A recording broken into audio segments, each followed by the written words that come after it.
mga Amerikano mismo nag-aalala na may mga papasok, mag-infiltrate, deep penetration agent ng Taliban po sa mga malalaking grupong mga hindi naman tawag refugees kasi hindi naman pasado sa refugee status itong mga to eh.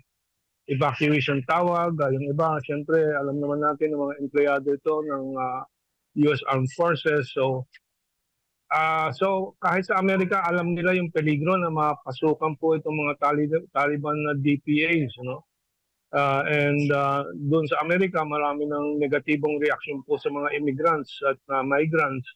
Kasi hindi po exception yung kanilang negatibong reaction sa dami ng Afghan refugees or evacuees na ipapasok sa Estados Unidos. And that is why there is also already talk of a deadline for accepting Afghan evacuees to the United States. Baka itong dadalhin dito sa Pilipinas, 300,000 initial installment, baka ang unang anunsyo na bilang niyan ay 50,000.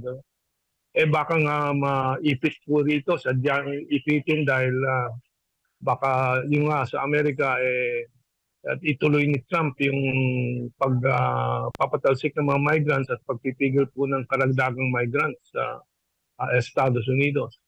So malaking peligro po sa ating bayan ito.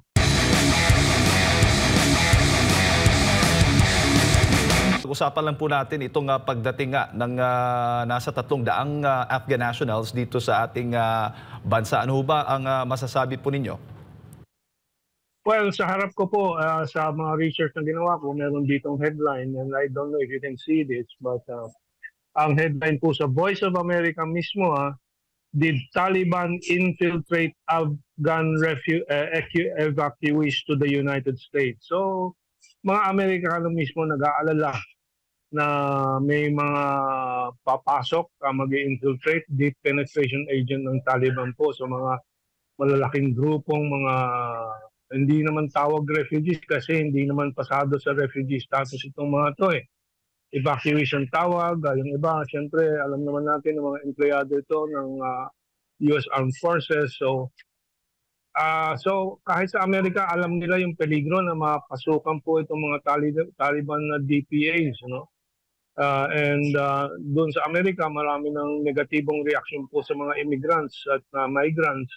Kasi hindi po exception yung kanilang negatibong reaction sa dami ng Afghan refugees or evacuees na ipapasok sa Estados Unidos. And that is why there is also already talk of a deadline for accepting Afghan evacuees to the United States. Baka itong dadalhin dito sa Pilipinas, 300,000 initial installment, baka ang unang anunsyo na bilang niyan ay 50,000. Baka nga maipit po rito, sadyang ipitin dahil baka yung nga sa Amerika at ituloy ni Trump yung pagpapatalsik ng mga migrants at pagpipigil po ng karagdagang migrants sa Estados Unidos. So malaking peligro po sa ating bayan ito. Opo, yes Prof. Yun nga ang isa sa mga itatanong din natin. Kung malinaw ho ba yung guidelines dito sa pagtanggap natin sa 300 Afghan nationals, kung sakali man na hindi sila tatanggapin ng bibigyan ng special visa nga dyan sa Amerika dahil may bagong Pangulo, anong mangyayari? Dito na ho ba sila mananatili o ibabalik ho ba sila? Pero sinasabing refugee, hindi naman po yata po pwedeng ibalik. Ano bang masasabi mo dyan, Prof? Well, unang-una,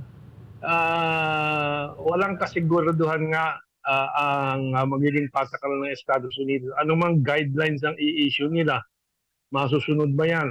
Siyempre, gagawa sila ng guidelines na maganda sa pakinggan ng mga Pilipino, but we cannot be sure. This is what is happening sa Pakistan, for example. Milyon na po ang halo-halo doon naman na sa Pakistan, may mga evacuees, may mga refugees, pero higit 1 milyon na ata nandoon na talagang humaharap na sila sa mga Taliban attacks doon sa loob ng Pakistan, and some of them are emanating from these infiltration. So pinipilit na ibalik po ng Pakistan at siyempre napakalaking problema yan basta't nakapasok na at nakatirik na sa lupa o teritoryo ng isang bansa ang mga evacuees or refugees. So it's just a can of worms, ika nga sa English, no? Malaking problema ito ngayon at sa mga darating na panahon, and we should really try to stop it at this point na maaga pa. Opo, Prof, sa mga nagdaang panahon na pag-uusapan na natin ito dahil nga marami ang tumutol at ayaw dito nga sa plano na pagtanggap dito sa mga Afghan nationals dahil nga sabi mo nga peligro ang itong mga ang identity nito mga empleyado o umano ng Amerika. Sa tingin mo ba ano yung nagiging reason bakit tayo napapayag, bakit na pumayag yung Pilipinas ng ang administrasyon mismo na sila'y tanggapin at dito ipoprocess yung kanilang visa papuntang Amerika? Well, simple lang po yan at huwag natin kalimutan dahil ito ay binabaon po ng mainstream media, malalaking media. Nagkaroon ng secret deal si Bongbong Marcos at ang Estados Unidos na protektahan kung anumang interest ni Bongbong Marcos. Kaya nga secret deal, hindi niya pinapaliwanag kung bakit siya biglang pumihit at nag-trader po sa pagkakaisa ng bayan with the Duterte legacy. Siya naman ang nag-trader doon. Siya ang bumaliktad. Tinanggap niya yung ICC, yung mga investigasyon laban sa drug war ni Presidente Duterte. Tapos tumuloy dito sa mga black propaganda hearing sa Kongreso laban kay Sara Duterte.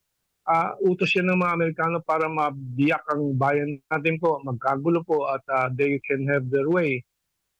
So dahil diyan sa secret deal ni Bongbong sakal siya sa leg ng Amerikano ngayon.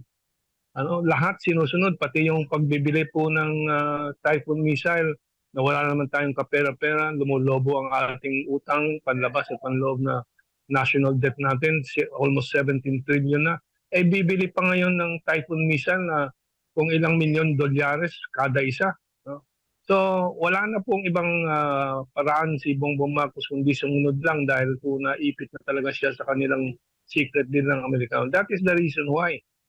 And unless kanyang putulin yung tani kanal na yan sa leg niya, wala tayong choice at talagang itulak ng pagpapatalsik po sa kanya. May kapalit, anong kapalit kaya, Prof, sa pagtanggap natin dito, sa pagpabor natin sa interes ng Amerika na tanggapin dito iproproseso yung kanilang visa sa Pilipinas? Meron ho ba? Well, kaya tawag ko yung secret deal siya lang ang pwedeng magpaliwanag. Basta ang nakikita natin lahat ng ebidensya na sinusunod niya yung mga utos sa kanya ng mga Amerikano.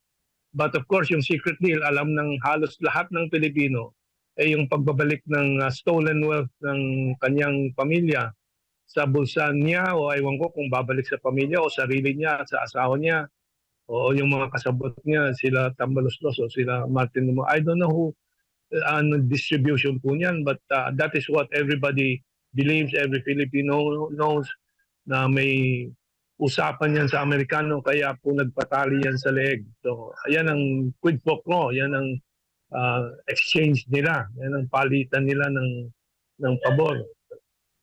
So kawawa tayo.